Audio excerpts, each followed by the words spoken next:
अंबेडकर ने सबसे पहले हिंदू धर्म छोड़ा, मुस्लिम धर्म स्वीकार किया, ईसाई धर्म स्वीकार किया, बुद्धिज्म स्वीकार किया। अंबेडकर फिर उसके बाद आए, उन्होंने कहा भाई हम हिंदू धर्म में पैदा तो हुए हैं लेकिन हम हिंदू धर्म में मरेंगे नहीं। हम ब्रह्मा विष्णु महेश को नहीं मानते, हम गौरी गणेश को नहीं मानते, हम शराब नहीं पीते, हम चोरी नहीं करते। और अंबेडकर जयचंद ही थे, धर्मद्रोही ही थे, देशद्रोही ही थे।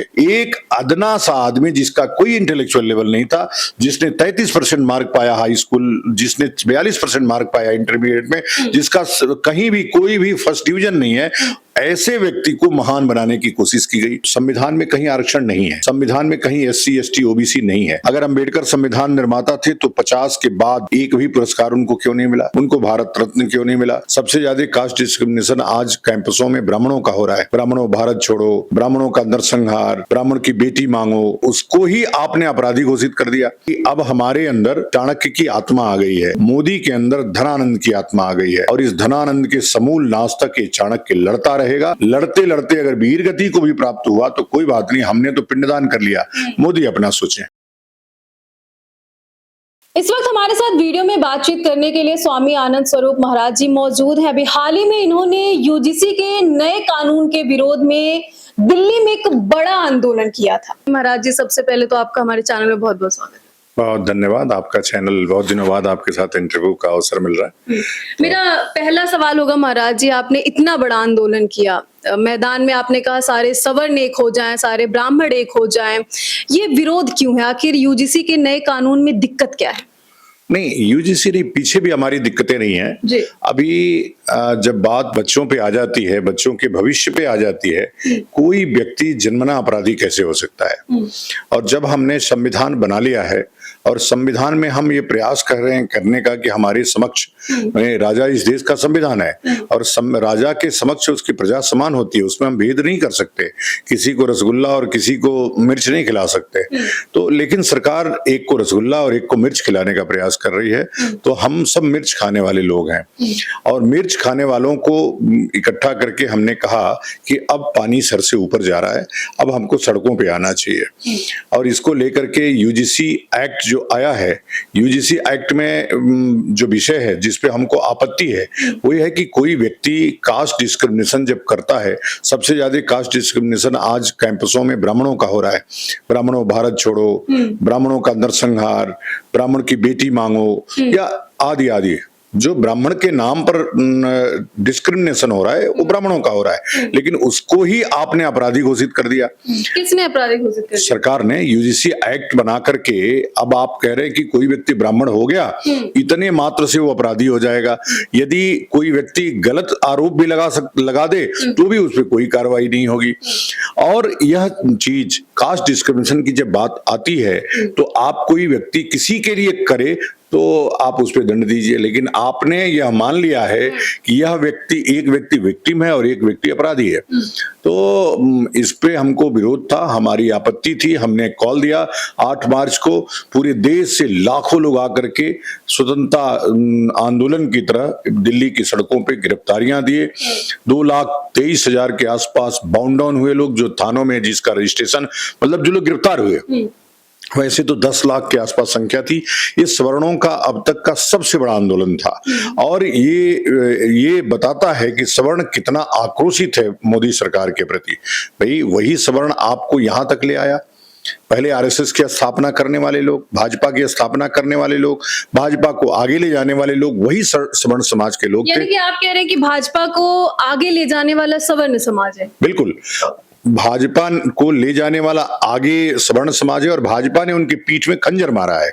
यही हमारा आरोप है और इसीलिए हम आंदोलन कर रहे हैं। हमने अभी 19 मार्च तक का इंतजार करना हमको। यदि 19 मार्च के बाद न्यायपालिका भी हमारी बात नहीं सुनती है तो गृह युद्ध के अलावा हमारे पास कोई विकल्प नहीं रह जाता है। अच्छा, गृह युद्ध में क्या करेंगे आप? मतलब सरकार के खिलाफ जाएंगे, न्यायपालिका के खिलाफ जाएंगे? सबके खिलाफ जाएंगे। देखो, इस देश में जब हम लोकतंत्र की की बात करते हैं तो लोक सबसे बड़ा है। लोक मीन्स पब्लिक, हम भी इस गणराज्य के हिस्सा है। और अगर न्यायपालिका से भी हमको न्याय नहीं मिलेगा तो हम कहां जाएं? सरकार ने हमारे खिलाफ इतना बड़ा एक्ट ले आई, न्यायपालिका ने उस पर स्टे किया। अगर वो स्टे वैकेट होता है या वो क्वेश नहीं होता है तो निश्चित रूप से न्यायपालिका के खिलाफ भी हम लोग मोर्चा खोलेंगे। और फिर से कह रहे हैं, इन शासकों से कह रहे हैं, न्यायपालिका से कह रहे हैं कि सवर्ण समाज के पास विद्रोह के अलावा, गृह युद्ध के अलावा कोई विकल्प नहीं है। अच्छा, जितना भी डफली गैंग है, अभी चलिए उनने कुछ दिन पहले आपने देखा कि नारेबाजी की, ब्राह्मणवाद जिंदाबाद के नारे, ब्राह्मण देश छोड़ो, बनिया देश छोड़ो। फिर से कुछ दिन बाद जब ये यूजीसी का मामला आएगा फिर ये लोग यही नारेबाजी लगाएंगे। अब जो दलित लोग हैं, जो डफली गैंग वाले लोग हैं, वो ये कह रहे हैं कि जो नया कानून आया वो बिल्कुल सही है। फिर ये लोग समाज में आखिर क्यों रह रहे हैं और किसके प्रति इतना नफरत फैला रहे हैं? देखो क्या है, ये लोग कहते तो हैं कि हम समानता के लिए काम करते हैं, लेकिन दिन रात हमेशा अन्याय के पक्ष में खड़े रहते हैं। जब भी कोई बात ब्राह्मणों के खिलाफ आती है तो उसके साथ खड़े हो जाते हैं। ब्राह्मणवाद हो बर्बाद, ब्राह्मण मुर्दाबाद, अन्य नारे लगाते रहते हैं। तो आप जैसे गुरु लोग कब तक बर्दाश्त करेंगे? नहीं, अब तो सीमा पार हो गई। तभी तो हमने कहा कि अब हमारे अंदर चाणक्य की आत्मा आ गई है, मोदी के अंदर धनानंद की आत्मा आ गई है। और इस धनानंद के समूल नाश तक ये चाणक्य लड़ता रहेगा। लड़ते लड़ते अगर वीर गति को भी प्राप्त हुआ तो कोई बात नहीं, हमने तो पिंडदान कर लिया, मोदी अपना सोचें। अच्छा, आरक्षण की बात ये लोग करते हैं, कहते हैं कि बाबा साहब ने जो आरक्षण की बात की, जो आरक्षण लाए हैं, हम उसी पे चलेंगे। आप कैसे देखते हैं? देखो, ये संविधान जब आया तो संविधान बनाने वाले व्यक्ति सर वी.एन. राव, उन्होंने समता मूलक समाज बनाने का जो लक्ष्य था संविधान निर्माताओं का, उस संविधान में कहीं आरक्षण नहीं है, संविधान में कहीं SC ST OBC नहीं है। या हम जैसे ही संविधान को अंगीकृत किए वैसे ही उसको समाप्त हो गया हो, वैसे ही समाप्त हो गया। लेकिन ये लोग कहते हैं कि संविधान बनाने वाले बाबा साहब भीमराव अंबेडकर हैं, जो दलित समाज के लोग हैं। देखो, ये लोग कह रहे हैं ना, ये कहने से तो 90 के बाद शुरू हुआ। कांसीराम जब आए, कांसीराम ने यह प्रतिपादित किया कि भाई संविधान निर्माता अंबेडकर है। अगर अंबेडकर संविधान निर्माता थे तो 50 के बाद एक भी पुरस्कार उनको क्यों नहीं मिला, उनको भारत रत्न क्यों नहीं मिला, उनको एक भी मानद उपाधि क्यों नहीं मिली? 90 के बाद ही कैसे सब लोग जाने के संविधान निर्माता है? वो एक कमेटी थी जिसका नाम है स्क्रूटनिंग कमेटी ऑन कॉन्स्टिट्यूशन। कॉन्स्टिट्यूशन जो कमेटी थी निर्माण की, मतलब संविधान निर्माण कार्यालय, जिसके मुखिया वी.एन. राव थे, वो जो संविधान बनाते थे उसमें मात्राएं संशोधित करने का काम इनकी कमेटी को था, अंबेडकर को था। अंबेडकर का इतना ही योगदान है। और वो भी अंबेडकर तब संविधान सभा में आए जब पूरी तरह से संविधान बन चुका था 90%, 10% जो था वो बाकी था। 1947 में वो आए। आपको सबको पता है कि 1946 में संविधान सभा बनी और संविधान सभा के 1 साल बाद अंबेडकर आए संविधान सभा में। तो ये सब, ये जो नैरेटिव सेट किया गया अंबेडकर को बड़ा बनाने के लिए, और उसमें धीरे धीरे ये अंतर्राष्ट्रीय षड्यंत्र है कि कैसे हिंदू धर्म को तोड़ना है। अंबेडकर ने क्या किया? अंबेडकर ने हिंदू धर्म को छोटा किया, अंबेडकर ने हिंदू धर्म को नीचा दिखाया।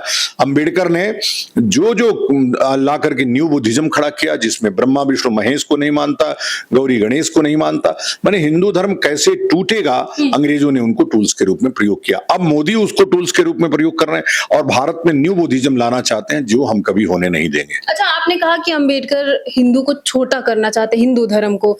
इस बात में कितनी सच्चाई? नहीं, आपको सोचिए ना, अंबेडकर ने सबसे पहले हिंदू धर्म छोड़ा, मुस्लिम धर्म स्वीकार किया, ईसाई धर्म स्वीकार किया, बुद्धिज्म स्वीकार किया, जैनिज्म स्वीकार किया, सिखिज्म। कोई ऐसा धर्म नहीं, वो आजकल नेता होते हैं ना, सारी पार्टियों का आनंद लेते हैं जाकर के, कभी आज ऐसे ही अंबेडकर ने किए।